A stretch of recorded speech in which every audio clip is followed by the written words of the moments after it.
Hey, what's up, everybody? It's Keith here from Tribal Expression. I'm just down here at our warehouse and one of our jewelry production facilities. Just thought I'd give you a little tour around here. Most people don't get to see around, so I thought I'd give you a little bit of a tour. So let's take a look around. So over here is one of the places where we do a lot of our mechanical polishing on our jewelry when it comes in or does a lot of our from production. So let's take a look. So as you can see here, this one uses crushed walnut. All of this does actually. So the crushed walnut will go in here along with the jewelry, and it will go in with some pastes, different pastes and different grades of crushed walnut, and that will go through and give our jewelry different lusters and different shines. So along here as well too is one of our different equipment. This one here will use stainless pins and different soaps. And that will do a lot of the fine detail work as well.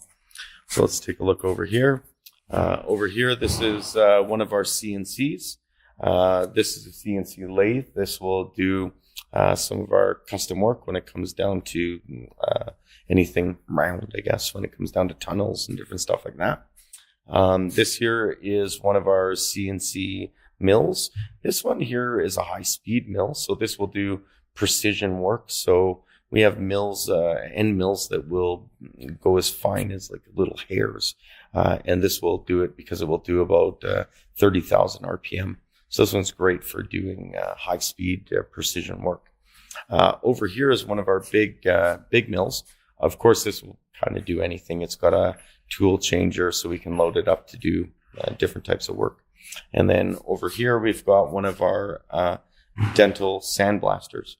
So we use this a lot for just finishing work on our jewelry as well. Keep in mind all of this stuff after it goes through any of these mechanical processes, it always goes up to the team up at Tribal to get hand finished and hand polished because any of our jewelry at Tribal always gets hand finished. So hopefully you enjoyed the behind the scenes video down here at our production facility here in Calgary. Have any questions or comments, please ask on the video and subscribe. So thanks.